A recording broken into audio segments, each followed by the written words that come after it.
부활하신 예수님께서는 40일 동안 제자들과 함께 하시면서 하나님 나라의 일을 말씀하셨다라고 3절에 이야기하죠.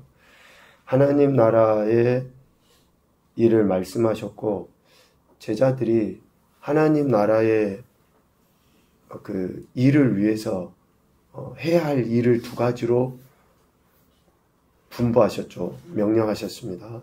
하나님 나라의 일을 위해서 제자들이 해야 할 일의 첫 번째는 예루살렘을 떠나지 말고 내게서 들은 바 아버지께서 약속하신 것을 기다리라.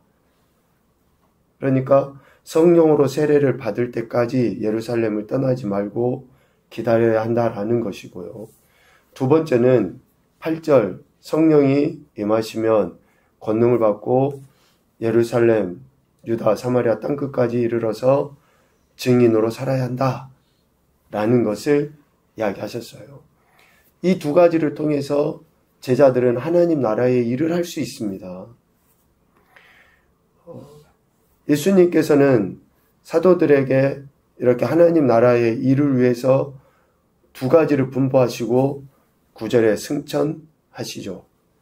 그 이후에 이제 오늘 본문에 보면 제자들 베드로부터 해가지고 쭉 이제 13절 그리고 14절에 보면 여자들과 예수의 어머니 마리아, 예수의 아우들이 다 같이 모여서 마음을 같이하여 오로지 기도에 힘쓰게 됩니다.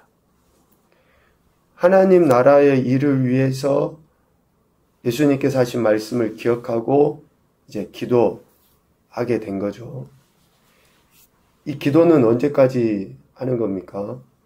아버지 하나님께서 약속하신 것이 이루어질 때까지 기도하는 거예요. 하나님의 뜻하심이 이루어질 때까지. 내가 원하고 바라는 것이 이루어질 때까지가 아니고 하나님께서 약속하신 것이 이루어질 때까지 기도하는 거죠. 예수님의 분부하심대로 예루살렘을 떠나지 말고 내게서 들은 바 아버지께서 약속하신 것을 기다리라 라고 하신 그 말씀에 순종한 것입니다. 여기서 약속하신 것은 성령으로 세례를 받으라 이렇게 이야기하는 것처럼 성령의 강림 또 어쩌면 충만일 수도 있겠지만 누가복음 24장 49절 말씀으로 표현을 하면 위로부터 능력으로 입혀질 때까지예요. 누가복음 24장 49절에 너희는 위로부터 능력으로 입혀질 때까지 이 성에 머물라 라고 예수님 말씀하시거든요. 그러니까 위로부터 공급되어지는 힘, 능력이 그러니까 하나님이 약속하신 것이라는 거죠. 그 일이 이루어질 때까지 기다리는 거예요. 그러니까 소위 성령으로 충만함을 입을 때까지 제자들은 마음을 같이하여 오로지 기도에 힘쓴 것이죠. 자, 이렇게 예수님이 하나님 나라의 일을 말씀하시고 일을 이루시기 위해서 제자들은 기도하는데 오늘 본문에 보면 더 많은 비중을 15절 이하에 기도하는 것, 즉 성령으로 충만함을 받기 위해서 기도하는 것과 함께 그 못지않게 중요하게 여기고 있는 것이 뭐냐면요. 공동체를 건강하게 세워가는 일을 하는 것에 있어서 게을리하지 않은 거예요. 예수님 믿는 사람들의 그 공동체가 처음에 예수님이 기대하시는 바의 공동체로 세워져 가도록 하는 것에 있어서 힘썼다라는 거죠. 사도와 무리들이 더불어 마음을 같이하여서 기도했죠. 그런데 기도하는 것으로 인해서 공동체를 일상의 삶을 남몰라라고 내팽개치지 않았어요. 일상의 모든 것, 또 해야 할 일 등한시하지 아니하고 그 일을 적극적으로 행했다라는 거예요. 성령으로 세례 받기 위해서 기도만 하고 그 자리에 있었던 것이 아니라 삶의 현장에서 실질적으로 공동체를 세워가기 위해서 힘쓴 것을 보게 됩니다. 이 사람들은 오늘 15절에 보면 약 120명이나 되었다라고 이야기하죠. 15절에 이렇게 그 120명이나 되는 사람들이 모여서 함께 하려고 했던 것은 가룟 유다의 뒤를 이은 또 사도 또 예수님을 증언할 자를 세웠죠. 공동체를 유지하고 발전시키는 일에 이렇게 힘쓰고 지혜를 모은 거예요. 16절부터 18절까지 보면 가룟 유다에 대해서 간략하게 지금 소개를 하고 있습니다. 그 사람은 예수 잡는 자들의 길잡이가 되었다라고 16절에 이야기해요. 그리고 17절에 보면 직무의 한 부분을 맡았던 사람이다. 회계를 맡았다고 이야기도 하죠. 그 일을 맡았던 사람이라고 이야기해요. 그러나 결국은 그 불의의 삭스를 받고 밭을 샀지만 몸이 곤두박질하여서 배가 터져 죽임을 당했다라고 이렇게 18절에 소개를 하고 있습니다. 이렇게 죽은 가룟 유다를 대신해서 시편에 나온 그 하나님의 말씀을 이루기 위해서 베드로가 앞장서서 지금 이 일을 진행하고 있는 겁니다. 20절에 보면 그의 직분을 타인이 취하게 하소서 라고 하는 그 하나님의 말씀을 성취하려고 하는 거예요. 그 사람은 어떤 사람입니까? 누구를 세워야 돼요? 21절과 22절에 보면 직무를 같이 감당해야 될 직분을 취할 사람을 이런 사람으로 세워야 하는 것을 이야기하고 있습니다.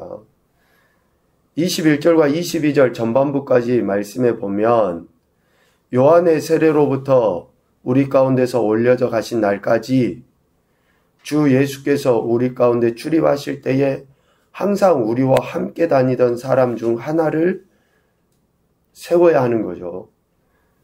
그러니까 예수님이 공생애 시작하실 때부터 부활 승천하실 때까지 그 모든 일련의 과정들을 같이 지켜보고 있었던 무리 가운데 한 사람이어야 하고, 또한 22절 하반부에 보면 우리와 더불어 예수께서 부활하심을 증언할 사람을 세워야 돼요. 첫 번째는 예수님의 공생의 모든 기간 동안에 함께하는 것으로 인해서 예수님의 존재에 대한 믿음을 갖고 있는 사람이어야 되고요. 두 번째로는 부활하신 예수님을 증언할 사람은, 부활하셨다라고 하는 것은 예수님의 사역에 대한 그 클라이막스 아닙니까? 그러니까 부활하신 그 예수님의 모든 사역에 대한 증인이 되어야 할 사람을 세워야 했다라는 거예요. 결국 예수님을 믿는 제자들의 모임인 그 공동체는 예수 그리스도와 동행한 사람으로서 예수 그리스도를 증언할 사람을 세워야 하는 것이죠. 이를 위해서 그들이 기도하였고 하나님께서 택하신 사람으로 봉사와 또 사도의 직무를 대신하도록 한 것입니다. 24절, 25절. 그 사람이 바로 누굽니까? 마띠아예요. 마띠아는 여러 설명이 없습니다. 여기에만 나오죠. 근데 여자냐 남자냐 이름을 보면 여자라고 생각하기가 쉽죠. 마띠아. 그런데 남성형 명사로 써져 있어요. 언어에 보면. 그래서 남자다라고 이렇게 이해할 수 있습니다. 여간 그 이름의 의미는 여호와의 선물, 하나님의 선물이라는 뜻이 있어요. 하나님의 선물. 그러니까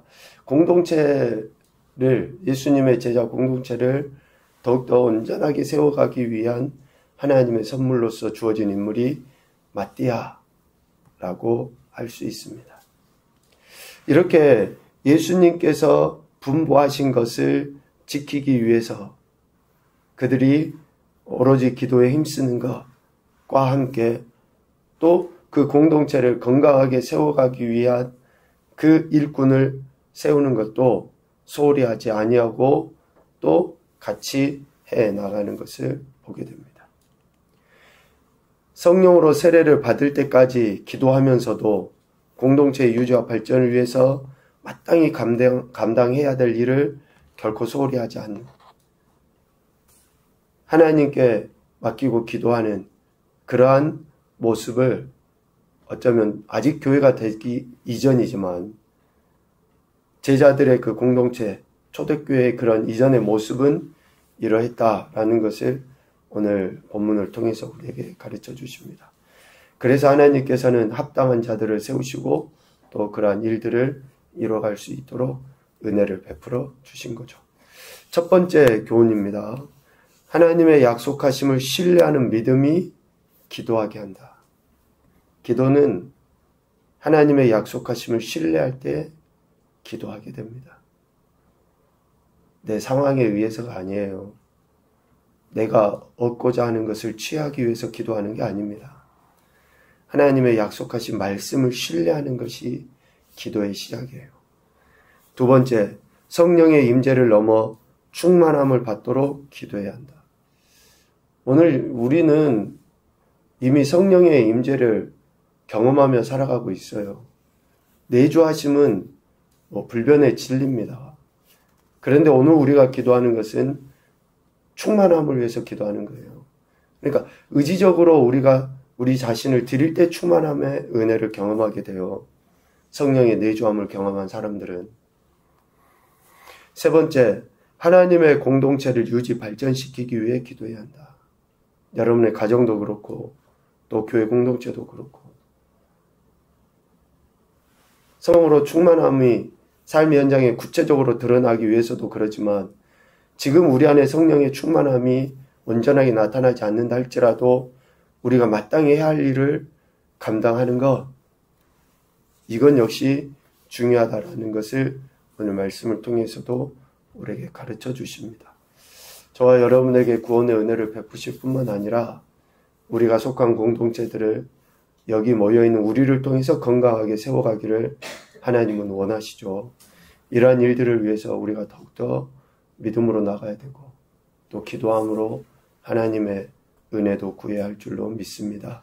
오늘도 저와 여러분의 삶의 주관자이신 하나님을 신뢰하시고 의지하며 더 큰 영광 올려드리며 살아가는 교화 복된 한 날이 되실 수 있기를 주님의 이름으로 축복합니다.